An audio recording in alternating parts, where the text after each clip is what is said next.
dirimu lagi di tengah jalan, mobilmu lagi meleduk segala macam, lu peluk-pelukan yang-yangan, apaan sih lu, bucin-bucin nggak gini juga kali gitu. Mereka lagi, wah temenan banget kita sohib hidup semati, begitu bro ada 100 nggak gitu kan, pecah dikit. Kak kompak banget, bukan kompak, saya pasrah.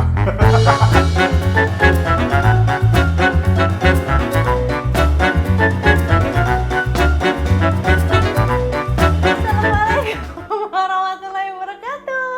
Yeay! Welcome back to Cicet 1, 2, 3. Cicetnya Bapak Ridwan dan Ibu Putri. kita di sini mau bahas ya biasa ya, apa namanya, kayak dari parenting, terus relationship, apa? Betul. Relationship. Ngomong relationship-nya aja bubar, apalagi hubungannya ya. Enggak lah, pokoknya kita akan ngebahas topik-topik seru yang relate sama kita dan mudah-mudahan juga bisa relate dan jadi insight buat diskusi bareng pasangan mungkin kalau udah lama nggak ngobrol ya. Semoga obrolan kita jadi bermanfaat deh ya. Jadi kalau teman-teman mau nanya pendapat ya, bukan ilmu nih pendapatnya atau pengalamannya Baba sama Ibu kayak gimana, sok adalah mangga komen di komentar, terus boleh di like, di share, terus di subscribe juga jangan lupa. Biar kita bisa keep in touch terus karena kita akan menampung banyak pertanyaan yang kira-kira menarik yang perlu kita diskusin juga, dan aku penasaran juga kira-kira suamiku nih tanggapannya seperti apa. Nah, nanti kita bahas di podcast kita episode selanjutnya. Nah, ini juga kita udah nampung ada beberapa pertanyaan yang mirip-mirip nih, Mbak. Jadi langsung aja kita sikat yang pertama. Public display of affection. Jadi affectionnya, kemesraannya tuh dipertontonkan. Keterikatan gitu. Affection tuh daya tariknya tuh dipertontonkan. Oh, dijadiin barang display. Nah, ya kurang lebih kayak gitu lah, dipertontonkan. Nah, cuman sebenarnya kalau ini tuh udah memang isu yang sebenarnya lumayan lama ya, datang dari barat sebenarnya, bahwa istilah ini tuh karena banyak orang-orang yang suka, mungkin kalau di dunia barat tuh mereka suka cuman gitu di tepi pantai misalnya, atau tapi sebenarnya itu bukan ada timur ya, cuman mungkin di ada timur juga sekarang mungkin mengakulturasi budayanya, jadi ada sedikit-sedikit ada mengumbar sampai mungkin kalau di remaja-remaja kita tuh jadinya banyak yang wah couple goals banget nih setelah kita lihat couple saya kayak gimana sih ya, yang PDA gitu, yang mengumbar kemesraan mereka. Nah, kalau misalnya aku pribadi sih gitu ya, aku menganggapnya tadi juga sempat ada diskusi sih gitu ya, kayak kalau misalnya kita semakin mengumbar sesuatu tuh kita semakin kayak pengen pencitraan apa sih, pengen menunjukkan apa sih gitu. Jadi sebenarnya kayak air beriak terletak dalam, jadi justru kualitas hubungan itu dipertanyakan karena kayaknya ini cuma kulitnya doang deh, kayak lagi menutupi apa gitu, atau kayak gitu deh. Jadi sebenarnya bukan menentukan indikator kayak kualitas hubungan yang sebenarnya. Jadi kalau fitnah, mementing suudzon. ya, atau memang pengen cuman ini doang gitu, apa? Ya nggak 100% ini pencitraan, belum tentu ya. Cuman kalau pandangan aku, satu tadi pertama apa? Kak kompak banget, bukan kompak, saya pasrah. Jadi akhirnya karena kalau nggak kompak jatuh ya kan? Salah satu mesti ada yang pasrah dan mengalah, akhirnya terlihat kompak ya. Karena kalau saya disuruh pakai baju pilihan sendiri, contoh ya, itu pada akhirnya akan fales. Jadi akhirnya ibu yang memilihkan bajunya, hari ini pakai warna ini, yang bahan ini, jenisnya ini gitu. Yang terus yang masalah PDA tadi, kalau pendapat aku ya ibarat kata kayak adat di Indonesia itu ada yang namanya resepsi itu kan sama kayak PDA berarti kan ya, mengumumkan kalau emang ini pasangan nikah gitu.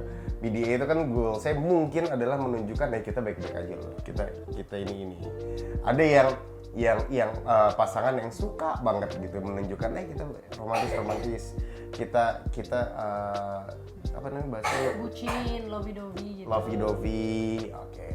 Nah kalau aku kasarnya ya persetan lah kata orang lain gitu. Tapi gue memang ada kebutuhan untuk dimanja, untuk seperti lovey-dovey gitu. Tapi bukan untuk dilihat sama orang, tapi emang gue butuh Jadi kalau nggak sengaja lihat orang ya udahlah, kalau ya, udah pasangan halal. derita kalian wahai para jomblo. Iya kalau Kak Ridwan emang tipe gitu. Nah, terus di sisi lainnya itu jadi seiring dengan berjalannya umur, aku juga belajar juga ternyata ada norma yang perlu kita perhatikan. Walaupun sudah suami istri, ada batasan-batasan yang kita boleh lakukan dan tidak boleh kita lakukan di ruang publik. Ya, ruang publik itu baik di sosial media atau di tempat umum gitu. Karena kasihan gitu para jomblowati satu. Yang kedua, kalau kata orang Jawa saru. Nah ya. Ya itu pendapatku ya. Ya, jadi itu sih sebenarnya emang alasannya akhirnya kita berdua jadi nggak terlalu suka yang tipenya terlalu mengumbar-umbar di sosial media ataupun kayak mungkin di keseharian kita. Cuman ya tipis-tipis kayak pegangan atau nggak sesekali kayak Glendotan, gitu minta sih. dielus kepala, itu Iya, ya emang itu gua. Tapi juga nggak all the time, kita berusaha juga menjaga juga lah gitu. Iya sih, kalau sekarang tuh kan kayak bucin tuh lagi ngetren banget. Jadi kalau ngeliat ada couples lain yang nggak sebucin itu jadi kayak, ih kok beda sih, jangan-jangan lo ada masalah ya gitu. Kayak sebenarnya beneran cinta nggak sih, lo dijodohin apa gimana sih? Kok kayak nggak kelihatan kayak pasangan Korea yang ditonton di drama Korea gitu kali ya maksudnya. Gimana Mbak menurut kamu? Kamu duluan tuh pegang. Nyebelin. Kalau misalnya aku apa ya, bucin itu yang penting tulus sih menurut aku. Misalnya kita kenapa sih Mbak? Menurut aku yang penting tulus, kayak misalnya kita ngerasa pacar kita atau suami kita yang paling ganteng gitu, terus kita akhirnya jadi kayak gitu ya. Selama memang itu tulus, jujur, emang kita ngerasa kayak gitu, sah-sah aja dan gak mengharap kembali kalau kita digituin. Kayak dia jadi harus memuja balik gitu, atau kita care banget sama hal-hal yang details, terus tiba-tiba dianya nggak terlalu, kitanya jadi baper. Jangan gitu, kayak selama itu tulus, emang itu ungkapan yang jujur, menurut aku sih sah-sah aja. Tapi ya mesti dilihat juga sih takarannya, jadi ganggu apa enggak pasangan kita tuh, suka apa enggak digituin, terus kayak nyaman atau enggak sih orang-orang ngelihatnya, misalnya atau enggak kalau ada pihak lain gitu ya. Kayak dia juga. Iya gitu. Tapi sebenarnya sih kalau bucinnya sendiri itu menurut aku bebas, tapi jangan dibuat jadi kayak it's a mandatory, kayak itu jadi harga mati. Kalau nggak bucin tuh berarti hubungannya nggak sukses, atau kalau nggak bucin tuh hubungannya tuh kayaknya nggak solid gitu. Enggak sih menurut aku, karena emang kadang-kadang ada kualitas hubungan itu banyak juga yang nggak kelihatan sebenarnya, maksudnya nggak yang harus ditambahkan seperti itu. Apa yang bikin kamu ketawa sih? Penasaran, lucu banget. Udah mandi lu yang nanya. Izin nih, yang nanya ini udah nikah atau belum gitu. Kalau udah nikah, udah berapa tahun nikah gitu. Karena sekilas dilihat, wah ini bucin nih, wah ini sweet banget nih segala macam.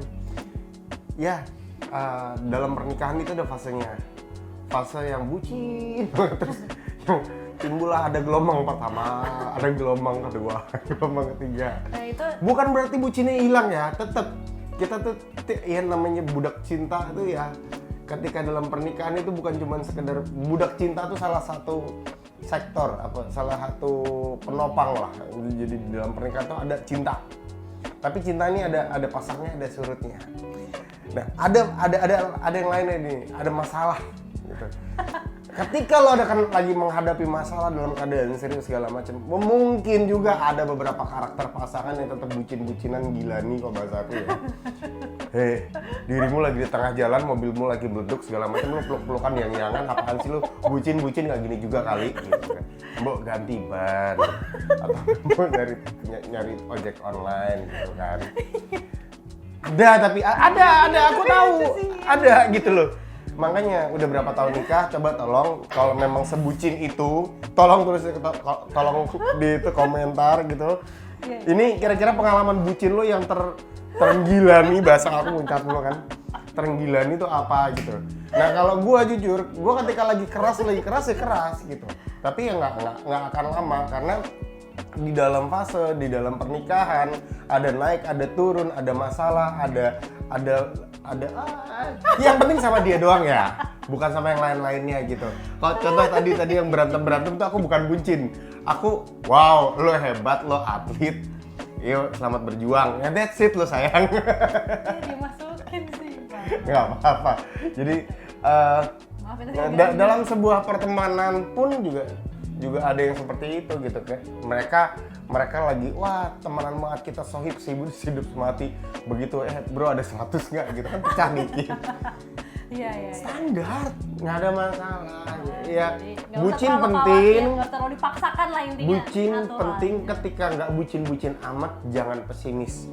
Me too.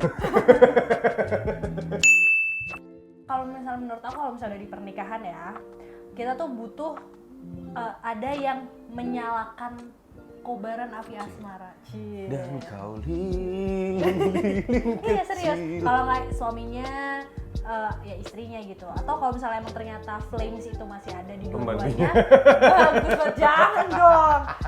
Nah ini menurut aku sih kalau ternyata misalnya let's say ini cewek ya yang nanya, mungkin ini istrinya dia bucin banget, terus suaminya Biasanya sih cuek cewek. ya kan gitu kan. Kalau ilmu ngaji yang aku tahu sih bahwa di pernikahan itu kita harus meluruskan niat, kita melakukan apapun kebucinan kita kepada suami, bentuk kita takzim, memprioritaskan dia, mengidolakan dia, servis dia habis-habisan itu ya memang untuk Allah, untuk ibadah gitu. Dengan mengharap balasannya itu nanti yang memenuhi, yang menyayangi kita, yang membalas dengan kasih dan cinta tuh langsung dari yang Maha Kuasa. Jadi nggak dari suami kamu directly gitu loh. Jadi menurut aku sih keep going apa yang kamu lakukan, jangan dikurangin juga kalau emang kamu ternyata sepenyayang itu. Tetapi kalau misalnya kamu mengharap, nah ini berarti harus shifting nih, harus ngelurusin niat bahwa sebenarnya kamu tuh melayani dia memang karena kemampuan kamu yang mencintai segitu besar gitu. Nanti masalah kayak kamu baper, bolehlah itu sekedar dikomunikasikan bahwa kamu pengennya di treatment seperti apa. Nah lagi-lagi nih landasan memang hubungan tuh ada di komunikasi gitu. Tapi kalau dari bucinnya sendiri menurut aku di pernikahan itu sesuatu nilai plus karena dia berarti punya api yang membara yang begitu besar dan memang itu sangat dibutuhkan di pernikahan. Cuman again semua yang berlebihan itu nggak baik. Lihat lagi tadi seperti yang dibahas di pertanyaan sebelumnya, kalau ternyata apinya ini cukup mengganggu suami, terasa mengganggu banget ya, mungkin bucinnya diturunin sesuai karena kita kan melayani juga harus yang paling nyaman untuk yang dilayani, yang nyaman seperti apa gitu. Gimana ya? Emang harus sih gitu, katakanlah harus bucin dan harus dilampiaskannya pada pasangan, bukan pada yang lain. Cuman suaminya nggak bucin-bucin, nggak mungkin sebenarnya.